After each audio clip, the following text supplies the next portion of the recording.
Keen, and we are two brown chicks changing the face of therapy on both sides of the couch. Yeah. Very nice. I always want to jump in. I'm like, no, that's her part. That's her part. You can jump in. No, it's fine. Both of us changing it. Thank you for joining us today. We are here with Miss Rabia. Oh, I'm not going to say your last name. Rabia Ilahi. Like Hawaii. Ilahi. Okay. it. As soon as I started, I was like, no. But before we get started, do we have things to tell people about? We do have things to tell people about. So I believe it's next week. It is. Okay. Look what I did. Monday the 22nd. Yes. Monday the 22nd. Ebony, okay, if you're a therapist and you're contemplating private practice, or you started private practice and you're like, what did I do? Why did I think I could do this? Ebony's going to help you out with her webinar. I'm going to break down how to get started, the basics of starting a private practice, how to identify your ideal client, how to set your price, and how to get clients to come in. Because, of course, that's the most important part. Other than being, like, insured and, having a legitimate practice, getting the clients is important. So I'm going to make sure I go over some ways that you get referrals and making sure that clients see you. Yes. And then the following Monday, October 29th, we are going to be serving on a panel. We are going to be at University of Houston downtown for the I Am You Dimensions of Diversity documentary, brought to you by Kalia. Good morning. I haven't had my coffee yet. Hillary. And so it's this great documentary that she's put together. She's talking about white privilege. She's talking about mental health, addressing all these really tough topics. And of course, it being about mental health, we are so excited to be part of that discussion. Get your tickets for that event. You can go to KOG Speaks on Instagram, and there's a link there in our bio. Come out and be part of this discussion and just say hi to us. Yeah. And then tonight I am going to be at Kitchen 713, Untamed Nights. Ooh.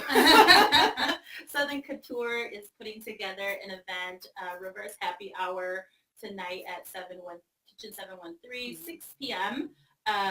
Go to her social media and you can get tickets to that. Lots of fun stuff happening. Every week we have new things going on, so make sure you check out melaninmentalhealth.com/events. Okay, so let's get started with our guest, Rabia. Yes, today, I was going to say, do you want to do like a little my favorite people in the world is here, so it's going to be a good day. Yes. So excited. So Rabia is a psychotherapist who, you're a marriage and family therapist. Yeah. Graduated from UH Clear Lake. Yeah. That's also where I did my master's program. So marriage and family therapist. You also specialize in energy psychology. Yes. Yeah. And she's just dope. Like, I'm telling you. It's like, can't wait to dive in. I have dope clients. Yes. Dope She's amazing. clients. She's amazing. So I'm so excited for people to hear kind of about what you do and daring to bloom, because you have this beautiful quote on your website. Remind me, it's Anna Eastman. Yes. God, and I knew I was going to forget exactly, but it's when the bud. Are you pulling I'll it up? pull it up. Yeah. But I've not had caffeine today yet. but while I'm going to do this, can you tell us a little bit about your practice? Okay, and, so what I do is I call what I do integrative psychology, integrative healing, because I think just like medicine or healing the physical body, it's way more than just the physical body. And so our life issues are more than just textbook mental health kind of stuff. And I like to integrate energy, spirituality, textbook mental health, life experience, culture, race, religion, all of that, because looking at the whole person, it's not just the person, it's also everything the person lives in, Right. has lived in. Right. You know? Right. So I think integrating care Right. is actually the way we need to do everything. Right. Mm, Right. you know. This holistic Yeah. approach. Yeah. Versus, excluding or not including those parts that how can you Yeah. not include that? Yeah. Yeah. Right, because it's a major part of who that person Mhm. is. Exactly. And so you have to make Exactly. sure that that is a part of their healing as well. Yes. Okay. Yeah. So why do you think that's important for minority communities? Because first of all, mental health didn't came. It was like a sort of a white male, Mm-hmm. upper income, thing, and it didn't take into consideration the issues of gender and race and Mhm. religion and socioeconomic status. Right. Like, okay, if you don't make X number of dollars annually, then your life looks different. Right. Your experience of life is Mhm. different. Yes. If you're a person of color, we know Right. institutionalized racism is there. Right. Right. We know prejudice is there. We know bias is there. Mhm. And so knowing that, how can we be so, in one sense, egocentric to think that people are not affected Right. by those things? Right.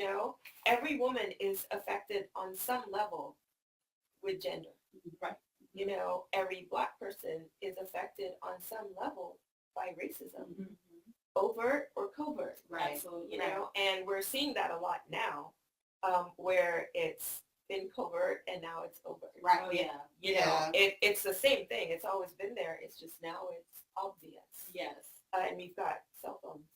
Yes. To see Yes. all of it. Yeah. So I just think that with what we're doing, y'all know as mental health professionals, it's such an intimate Mm-hmm. experience for someone to walk in not knowing who we are, Mhm. sit down, and then we expect them to open up about the most intimate areas of their lives. Right. And if we're going in with a bias or not aware of what that person is coming in with, we're doing a disservice. Yeah. Mm-hmm. So it's such an honorable,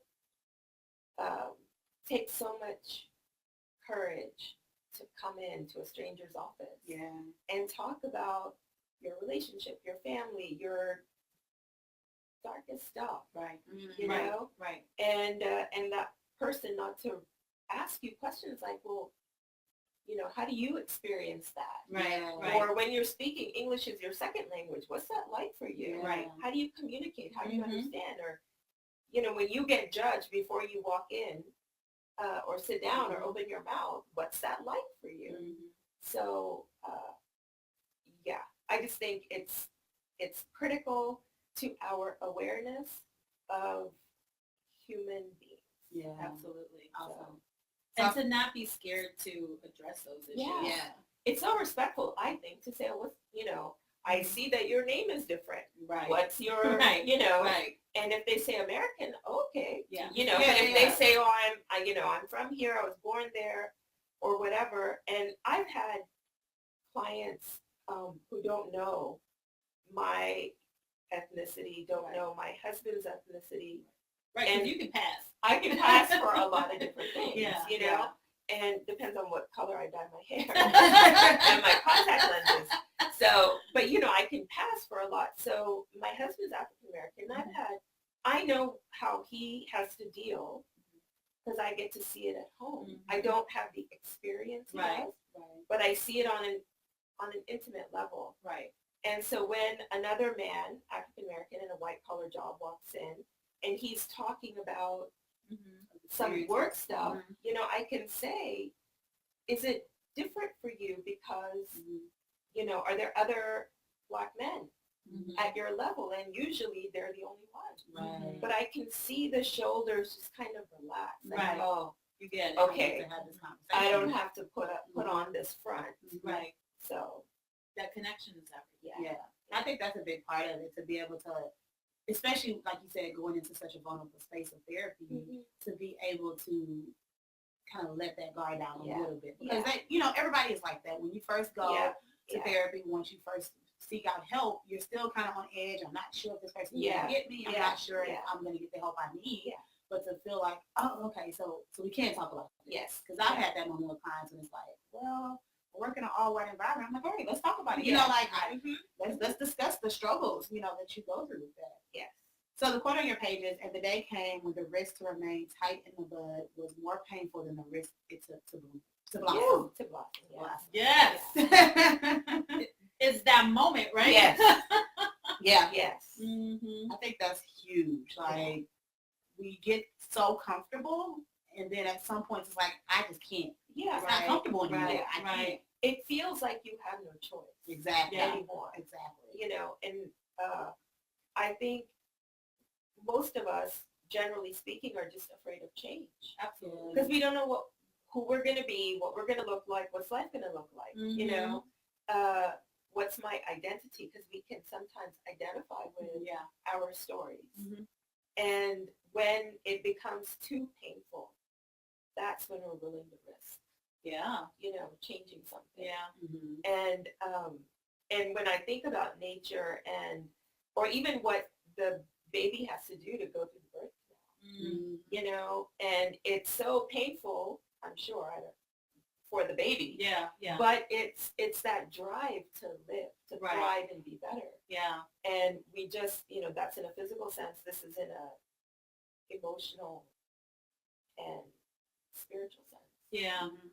And I think that fear also that we have sometimes, you know, it's so overwhelming where you don't know if you're going to have what it takes to meet the demands of this changed life. Right. Like, I don't know that I can do that. I don't know that I, you know, because you haven't done it. Yeah. Right. Right? You haven't done it. Yeah. And that's part of why, you know, how you're highlighting that. It's like there's that pain point, right? And I think that's why Ebony and I talk about all the time. It frustrates me so bad when women are rewarded for enduring pain. Yes. Oh, you know, that makes you a good woman. And it's like, that's also what keeps us stuck. The idea that, like, I'm supposed to endure this pain. And just like anything else, and your tolerance for pain increases. Right? So you endure more bullshit. Exactly. Yes, we curse all the time. So tell us, you obviously use the integrative approach, and you do energy psychology and traditional psychotherapy. So can you explain a little bit more about how you incorporate both of those things? So now that energy psychology isn't so like out there. Yeah, it's not so woo-woo, and people are a bit more aware of what chakras are and all of that. Many people are already sort of looking for something more than just talk therapy. Or they've had talk therapy and they've hit like a wall, and they're done. So what I do is, you know, from my website, they can see that there are other options. And also when I'm meeting with someone, I'm kind of sussing out, you know, what kind of support system, what you believe in, what's your philosophy of life. Right. Because I think we forget that most of us have some sort of defining philosophical belief. Right. And we just don't know we're playing along. Right. Because we don't know we have that belief. Exactly. So in asking those questions, so if someone is like, oh, there's something bigger than me or us, or I don't know, I've always felt connections in nature or music or spirit, then I can open up a conversation about that we are these energetic beings, and it doesn't stop at the physical body, you know, and it's very difficult to separate the internal from the external, and we're all just sort of we're so connected, but we don't know it, you know, like we don't know that unless I'm touching you, we're connected. No, we're in each other's energy body, you know, so your energy body feels real good right now. does it? I'll pay you later. I'm loving y'all's energy body. No, but I love that because I think, you know, we talk about all the time that there's many paths to healing. And I think our field especially, we are so sometimes scared because we don't know. We want to do want to do right by our clients, and we have, licenses and all of that. And so how do we integrate all of the person that's showing up for us, And so that's what I love about the work that you do, because it is so transformative. Mm-hmm. Yeah. I think so. I hit a wall for myself in 2007, and I was in traditional therapy. It was experiential, but it wasn't completely traditional, but it just wasn't working for me anymore. And that is what opened me up to chakra healing, and I'd already opened myself up to like acupuncture and eating a certain way to feel a certain way, and sort of the effects of sugar and all this other stuff. Right. So it just sort of kept my life, my world kept getting bigger. Yeah.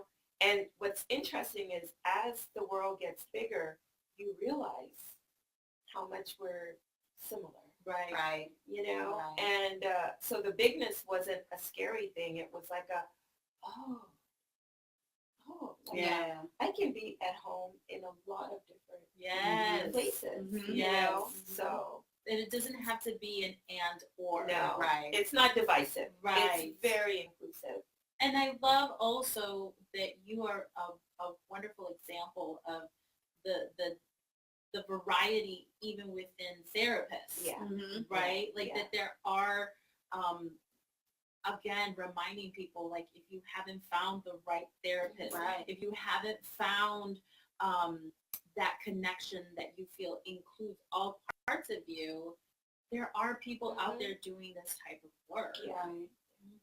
And I always tell anyone asking me about therapy that interview go in, ask some questions, feel the vibe. And I know that sounds all hippie. I say,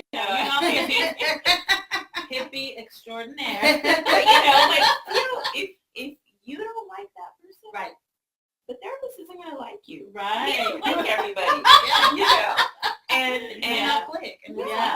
And so just like I picked all my healthcare givers, I would want someone to do that. And I'm not offended at all. Yeah. Because usually it works both ways. Right. You want it to be a good fit. And again, a therapist who understands that and who is interested in you getting what you need out of the process will not be offended, understands that. And we're trying to connect you with other therapists. Yes, definitely. Right. Yeah. So when it comes to that energy healing, like you said, that I guess it's not always a part of the practice, right? You do talk therapy as well. Yeah. Some people just don't care for it, and I'm not a one-trick pony. Right. Right. Okay. It's a many-trick pony. I got lots of ponies. So you introduce it. You introduce it as needed. Like if someone came for talk therapy and you can see like this could be helpful, then you'll give. Then if they say no, then it's, right. And now people will come specifically for the energy work. Right. Okay. And what I try to tell people is like, look, I have atheists that believe in energy. Yeah. And get vibe and all of that. So this is not a religious thing. Right. Yeah. And I work on people of all different religions, faiths, belief systems, or no belief system. Doesn't matter. Although there's always a belief system. So I'm gonna pause you because this is stopping, and I don't know if people are. I thought I kept flashing, but I thought I was tripping. Stay on page.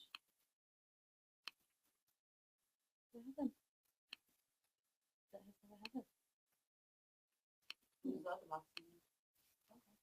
Can y'all still hear us? Why is it doing that? This is what happens when you have an at-home studio. I don't know why it's doing that. Can y'all hear us at least while it's sitting there? Okay, here's what I'm going to do. I'm going to put the phone back on. Well, see if they can, because if you just leave it like that, can they actually, is it paused? Oh, you can see, is it paused? Let's see. See, this is what we get for putting down. I know, we upset somebody. They don't want to know. I can see it, but this is like, I don't know if it's going through. Can y'all hear us? I'd rather just do it. Oh, Yeah, it sounds like they can see and hear us. It's just asking, do you want to go to another page for some reason? Stay on page. Okay. Yeah, it's still doing it, but I think you can hear us and see us. Okay. They can always move to Instagram. That's true. This is true. We're like multi. Right. Yes, multi-talented, multi-channels. If y'all Yes, have I any mean, issues on Facebook, head over to Instagram. But I think it's still recording because we're not paused. Crystal says that she can hear us. Okay. So we'll just keep it with this thing going. Send me a DM if you can. I kid. Okay, getting back on track. Okay, so explain to us what blooming or growth feels like, or why does it feel like such a risk to people? I think it's fear. Mm-hmm. Fear about the unknown. Mm-hmm. Even though the known sucks. Yeah. Right, You know? right. It doesn't suck enough though to jump off that cliff, Mm-hmm. which is what it can be that scary. Mm-hmm. Yes. To like, and Marianne Williamson said in her book, A Return to Love, that it's not fear of failure, it's the fear of success or succeeding or being our best. I think that is deeply ingrained in so many people. Right. Because being their best, what if they don't fit in with their family or their culture or their marriage, Right. or their families? And so to change, it's not just an internal change. Right. It's a change of an entire system. Right. And that is scary. Yeah. Think of just moving. I know, right? Think of just moving your office or moving home. Yes. It's like, oh my God, what's the neighborhood going to be like? Am I going to have any friends? Right. Who am I going to be? Or a new city? Am I going to pay the rent? Yes. So there is, that's why I really admire anyone who's willing to do something different. Right. Because it takes guts. It really does. And they are communicating to their internal self, their soul, that I hear you, I see you, you matter to me, I'm going to do something about it, Right. and that is an affirming thing, just to take action, Right. And we know with depression and all of that, the stuckness, it's inaction, it's not moving. It's not moving. You're not going forward or backward, and the more we say we're stuck, the more the brain says you're stuck. Right. Yeah. Right. Right. We don't see those options. No, we don't see those options, and that's what's so it's so frustrating when you don't see your options. You think you don't have them. Yeah. You just don't see. And sometimes our options suck. Yes. No, Yeah. Like sometimes they suck. You have to pick like the least sucky Right. option. Yeah. To start that momentum Yeah. going. Yeah. And I think there is the fear of failure. Yes. Right? Like There the is, fear yeah. of disappointing, Yeah. like getting out there and disappointing your loved ones Yeah. or failing in some way or looking dumb. Right? And then feeling like, oh, that'll be my punishment for, uprooting this I system. should not have taken that risk. Right. Yeah. I think you made a good point with I always say comfortable, but then my clients look at me like, I'm not comfortable. And it's like, but there's comfort in the distress. Yes. Right. There's comfort in, I know what the pattern is going to be. If I'm arguing with my spouse, I know how this goes. He says this, I say this. Yeah. He stops talking, I pout, whatever. I know this. Yes. When you tell me to throw something else in there that might change that system, that is the fear of the unknown. Right. Yes. And I also think that there's something to be said about what you said about the growth being a trigger for other people.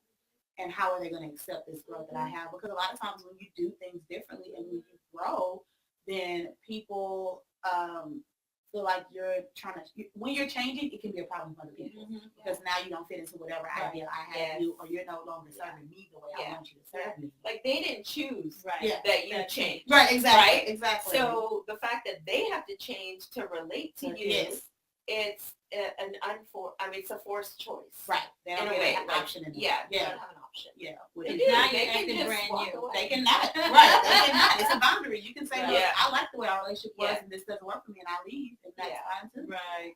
Yeah. It's always a choice. It's just, it doesn't feel that way Yes. sometimes. Yeah, it doesn't feel that way. So what advice do you have for people who are stuck in life? Like they keep repeating the same patterns, or they've been in therapy for years. Oh, Like yeah, they're- yeah. No, what I really like to talk about. Sorry, I just want to say quickly, we don't want you to be in therapy for years. I think clients Exactly. think that therapists try to keep you there. No, They're like, no. I don't want to start because I have to go for like 4 or 5 years. Right. That's not our goal. No. That's psychoanalysis. We want you Yeah, to yeah, we want healing. We want progress. You can come We back and want you check to in. thrive, Exactly. you know, Exactly. and get everything you freaking want out of life. Right. So what I will do is I will ask clients like, so it seems like we keep coming back to this issue. Yeah. What do you think that's about? You must get something from it. Yeah. You know, and that's what, like you were saying, oh no, I don't get anything from this. I'm like, of course you do. Right. Yeah. Otherwise you wouldn't do it. Right. You know, so we do talk about the pattern, the being there, and then also the fear around doing something differently. You know, because I think so much goes back to fear. Right. Yeah. And it's just finding creative ways to talk about it. And I've even said, look, I think this is as far as I can take you. You may need to go Right. to someone that specializes in something. Right. else. Right. Right. Right. So, Well, our brains are, primitive enough that they're still wired for threat and danger, right? And so it's just, we haven't evolved that much. Yeah. and then some people just take, like, some people's baby steps can look like leaps and bounds Right. to others. Right. And for some, the baby steps are like teeny tiny, Yeah. incremental, you know? And so there's also the challenge for us as therapists to stay engaged and stay curious, Yeah. you know? Yeah.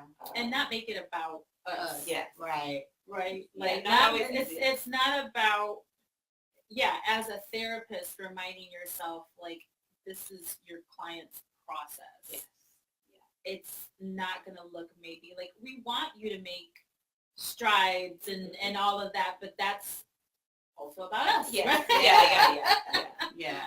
We want to know we're doing a good Yes, job. that's what it. Yeah. So it's not about whether or not you're doing a good job, it's if they're progressing. And sometimes you have to be the person to point out, like, I know it doesn't feel like you've done a lot, but think about where you are right now. And the awareness you have. Sometimes it's the awareness that you have that you didn't have before. Yeah.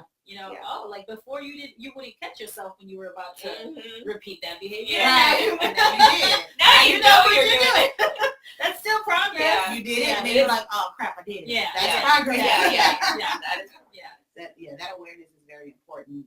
And do you feel like when you have stuck clients, does the energy healing then kind of help them with It some can. of that? Okay. It can. It can move things along because what I'm able to feel in an energy healing, so what I do is chakra healing. We have 7 major chakras, and so the person will talk for a while, and then I'll get them on the table, and then I'll feel where the chakras are. And that is a different kind of information I'm getting. And it's not created by the left brain. So it's not language, it's not perception, it's not any of that we use in traditional talk therapy. So when they're on the table, I can kind of feel the different energy centers. And if I feel too much somewhere or not enough somewhere, then I can explore things specific to that energy center. Right. So if I'm feeling something painful in the heart chakra, I can ask questions specific to love, self-love, love for others. Okay. Or if I feel like, they have no root chakra, which means they're just very not grounded. And so we can talk about, the first 4 or 5 years of life, and then so on and so forth. So it opens up more conversation. Right. So, Gives you a different type of insight. Yeah. That sometimes even clients are not aware of. Yes. I didn't think about that time that, I didn't think that would have an impact on me. Or, oh, wait, I didn't realize that maybe I do have some hurt feelings about such and such. Yes. Yeah. And the intake that I do for chakra healing, it can take 3 hours for the intake because we're going back from like zero, Yeah. you know, to the present. And when people are doing the intake, they're like, oh, I hadn't thought about that. Right. In like 30 years. Right. I hadn't thought about that. And so we see in just reviewing in such detail, most of us have like survived a lot. Yes. Yeah. You know, through and that, you're like, I've been through some shit. Yeah. Right. Like, no wonder, Yeah. you know, my second chakra is off. Yeah. Yes. So, That's true. That's true. So what is your favorite resource or book? you know, I have a few. So that's why I had to make a list. I love it. I will tell you, one of my all-time favorite books is The Alchemist, Mm-hmm. about how everything you need is right in front of you. Yeah, love it. And it's in the journey. Yeah. You know, that we see that. I love Broken Open by Elizabeth Lesser. Love Warrior, Glennon Doyle Melton. I love Devotion by Dani Shapiro. Dani Shapiro is the most beautiful writer. I love great writers. Of course, Daring Greatly, Brene Brown. Mm-hmm. A Return to Love by Marianne Williamson. May Cause Miracles by Gabby Bernstein. And then the chakra healing system that I use was taught to me by a woman named Lisa Powell Watts in Brenham. Yay, go You Lisa. know, yeah. And she learned it from Brenda Davies, who's a British psychiatrist. And so Brenda has an amazing book called The Seven Healing Chakras. It has a workbook that goes with it. And so that workbook for people who are interested in learning more about energy and things they can do on their own, great. And then May Cause Miracles, which is Gabby Bernstein's workbook, has been a helpful tool for some of my clients to kind of do a 40-day, you know, self-work, and they'll come in and we'll talk about it. Okay. Love it. I know. There's a couple of those on there that I haven't gotten, so now. Okay, yeah. I'm gonna take a picture of that before we finish, but we'll have that, of course, in the show notes. So if you want to be able to go back and reference those books, then you can do that there. So what makes you a dope therapist? Let me see. I would say my clients make me a dope therapist, but Very nice. I think I never really forget all the mistakes I've made in my life, and it's very humbling to have lived a very diverse life. So I think because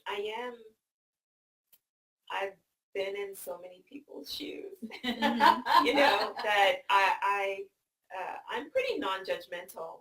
Yes. The most non-judgmental human I've ever met. So, because usually we're just trying to feel better, you know, and we end up doing lots of stupid things. So yeah, I think it's that. And I think I am very culturally sensitive, being an immigrant and passing. I get to hear conversations, so I kind of know how people talk. And I know how important safety is. And I think a sense of humor, like just being real, is so important to connecting with other people. Absolutely. So yeah. You are dope. Not if you ask my husband.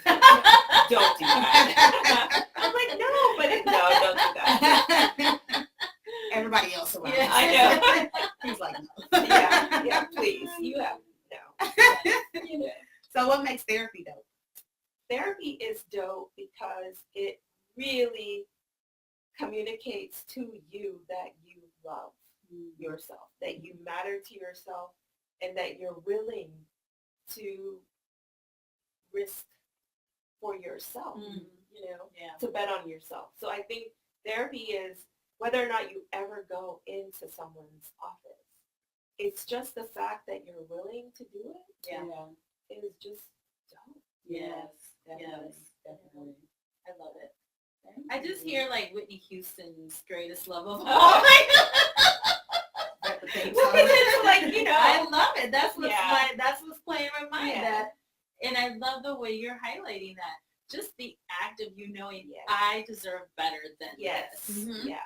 You know, that in it of itself is taking the steps Yeah. to care for yourself. When we talk about self-love, self-care, what's that look like? That's what it looks like. Right. You're acknowledging your needs and you're acting on them. Yeah. Yay! Awesome. Well, thank you so much. Thank you Yes, guys. I yes, appreciate yes, it. This was you fun. appreciate it. We just needed a coffee Some cup. coffee. I know. That's And Look it's at a a hot, coffee toddy table. day. It's a hot, toddy day. Yeah. yes. And in my head, I'm like, bourbon? Or like, what's the do coffee. Oh, Yeah. But yeah, so thank you for joining. We really Thank y'all for having appreciate it. me. How can people find you? How do they stay in contact? They can find me on my website is Dharma-Wellness. Dharma is DHARMA -wellness.com. I'm on Instagram yes. at Rabia Ilahi, Yes. mouthful, RABIAILAHI. I'm on Facebook. Yes. What else? I'm on And Twitter on Facebook, you're on as Dharma Wellness. as Dharma Wellness and as me. And as you, Okay. yes. So there's some things yeah. that was a ding. That was God saying enough. Move on. Well, Carry Rabia on. is also one of the dope therapists on Melanin and Mental Health Yes. Directory, where you can find therapists who are out here doing really important work in Black and Latinx communities and in communities of color. So if you are a therapist, get signed up so that clients can find you. If you're looking for a therapist, go on there, Yes. check to see who we have there. You don't see somebody, send us a message. If you found a therapist through Let there us that know. let us know. Let us, Yeah. we want to hear about it. Let us give you a shout out. Let us give your therapist a shout out. So Yeah.